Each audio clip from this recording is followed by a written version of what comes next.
Namaskar. First, I want to congratulate Dr. Sundaram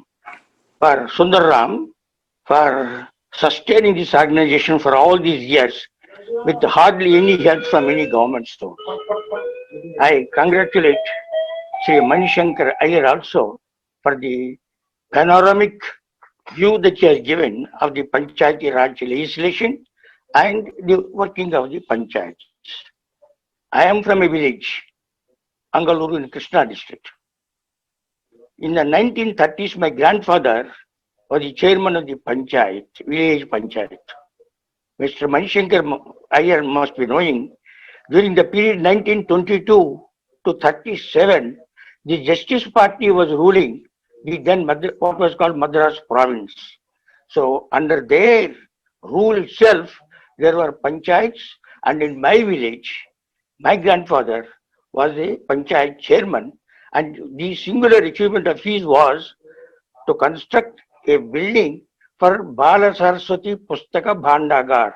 That means a library, which our village had in 1905. 1905, a library in my village, and a building in the 1930s, which the panchayat has undertaken to build and complete it.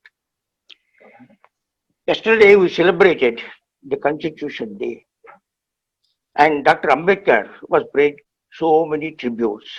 So was Dr. Rajendra Prasad, who was the chairman of the Constituent Assembly. In that Constitution, Dr. Ambedkar was always opposed to panchayats.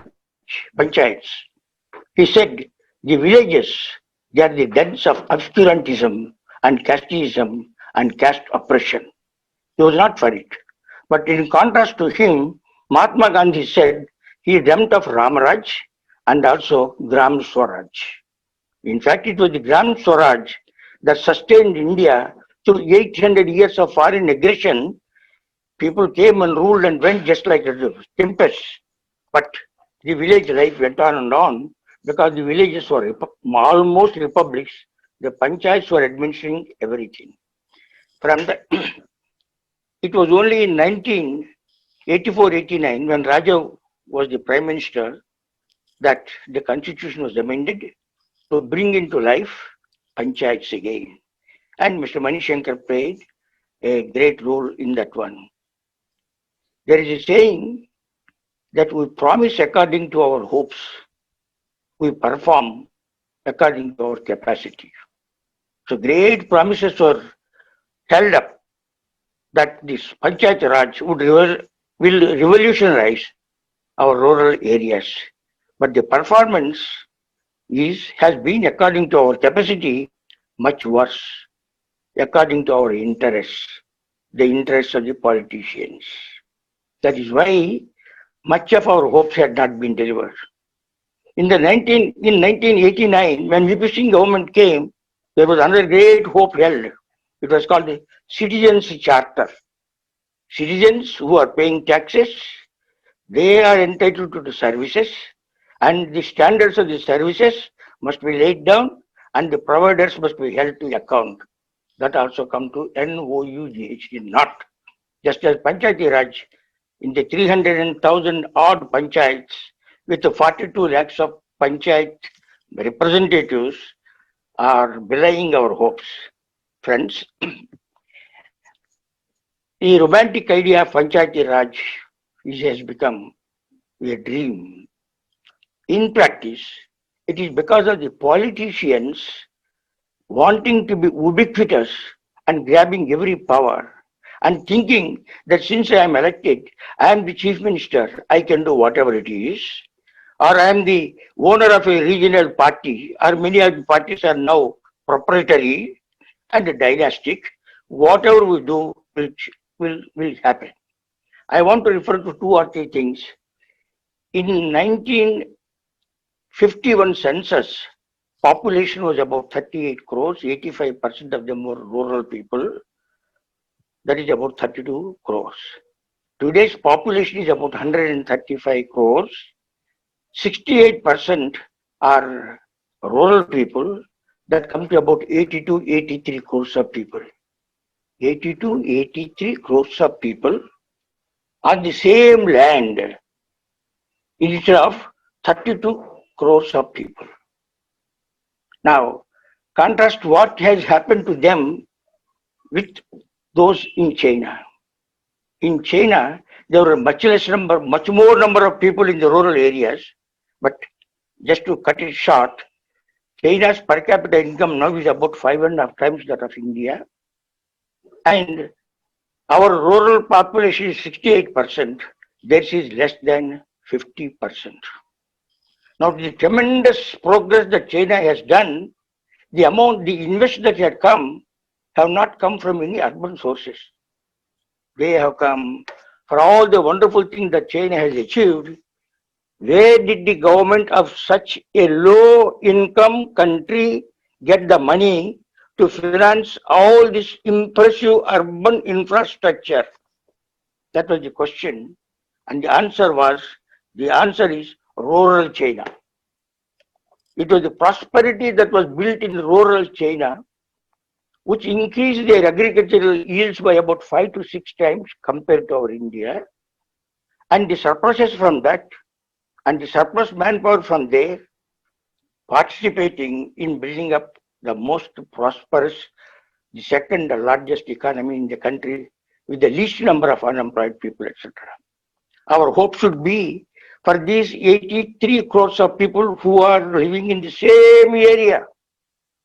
The per capita area has not increased. We should have increased our agricultural yields. We did. That's why we are not importing any food. On the contrary, we're exporting food. But still, prosperity has to first come in the villages because the population, most of the population is there. How did China do that one? Education. Dr. Ambedkar also did that one. Our constitution has provided for 8 years of compulsory free education for every child born in this country. China provides for 9 years and he has achieved that one, whereas we have not yet achieved. So it was the vocational training that was given in the rural areas. The greatest emphasis that was laid by the national leadership of China, in contrast to India's. Our education has produced lots of engineers. Today we have got 23 million engineers.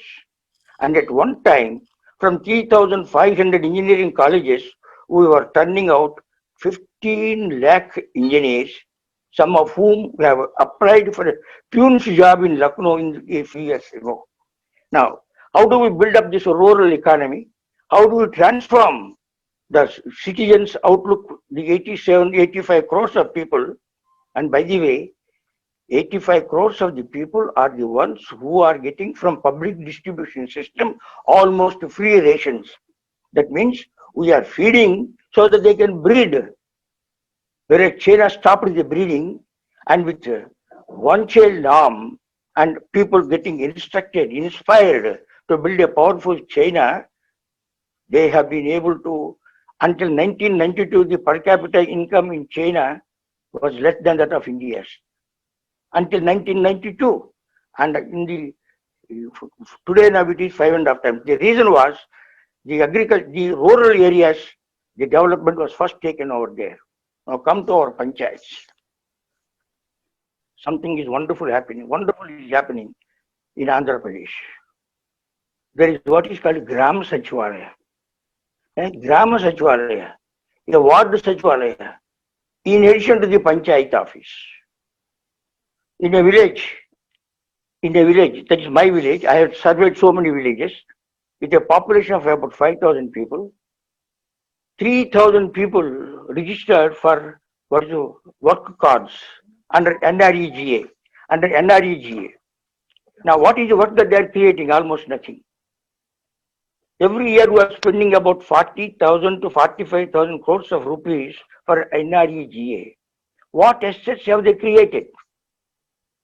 Is it only simple distribution of money? And every year, about 70 to 80,000 crores worth of farmers' loans are being written off. But has our farming become prosperous?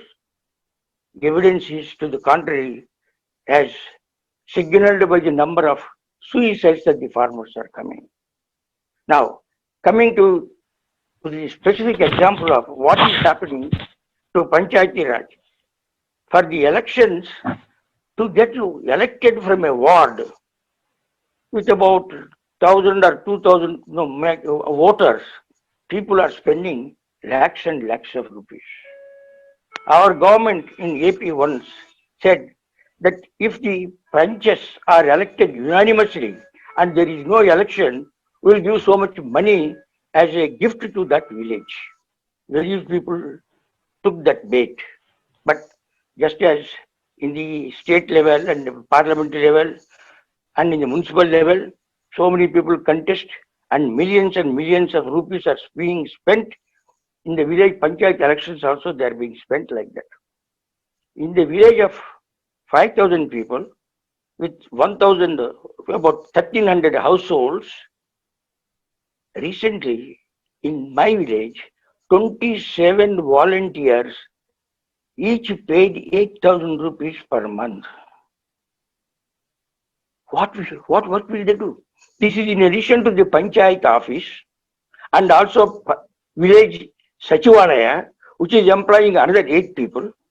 So the income from the village by taxation of households and supply of water, etc., is about 3 lakhs of rupees. But imagine 27 people being paid 8,000 rupees each per month for 12 months.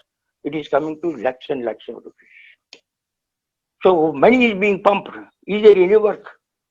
Again, I asked Dr. Sundaram, please take a study of how so much money being spent, more than 5 lakhs of jobs are claimed to have been created. In fact, all these people are party workers. This type of distortion has started even during the previous regime when the Janmabhoomi programs, much money was spent and it was given to the party workers.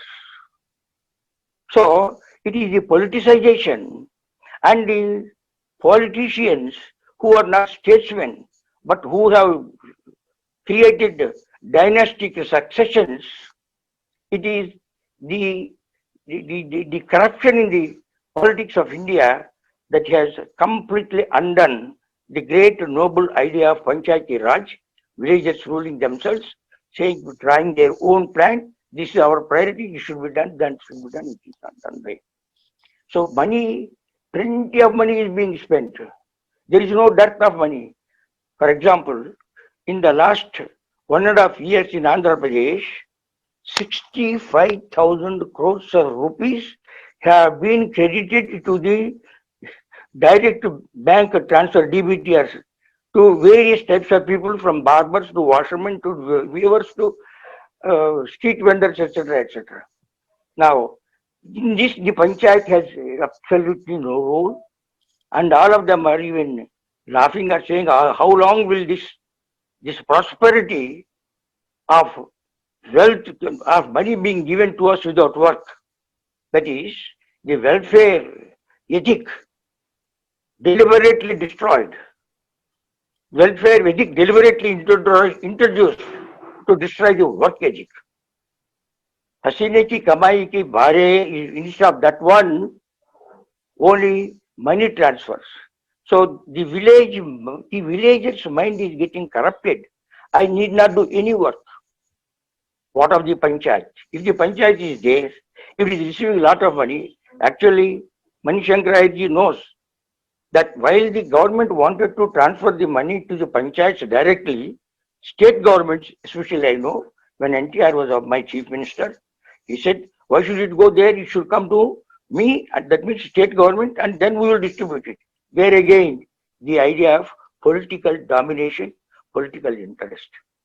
So, unless about the schools, do the panchayats take any care of the schools?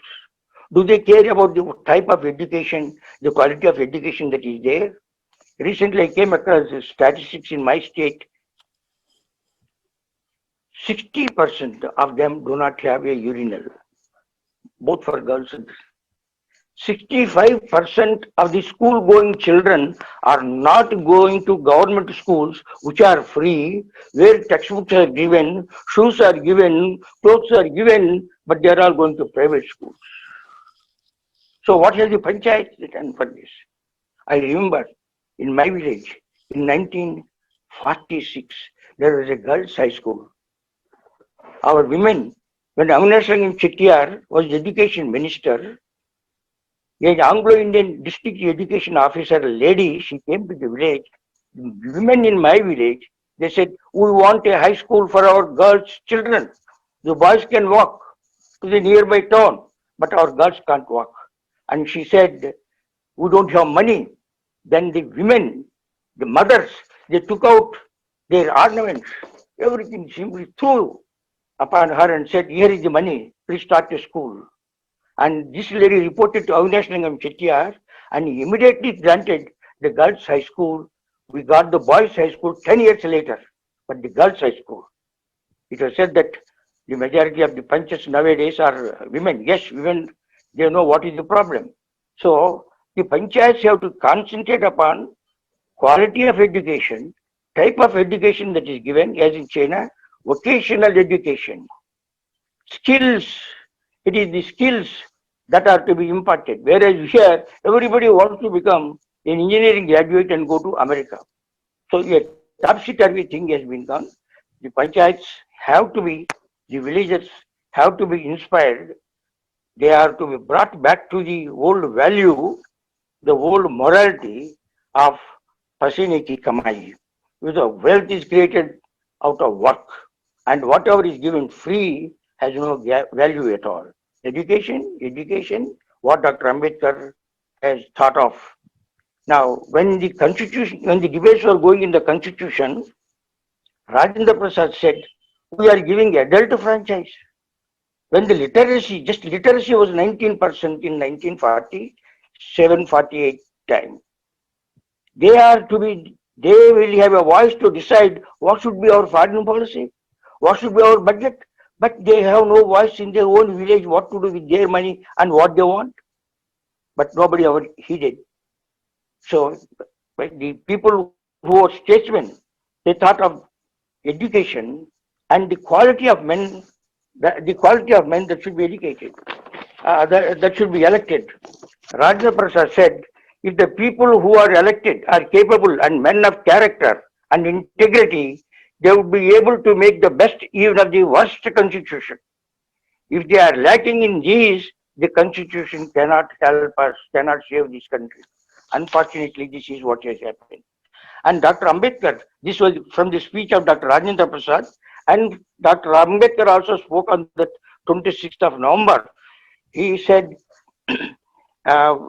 what would happen to her independence? Will she maintain the independence or will she lose it again? This is the first thought that comes to my mind. And at the end of that, he says, the fact that in addition to our old enemies in the form of caste, form of caste and creeds, we are going to have many political parties with diverse and opposing political creeds.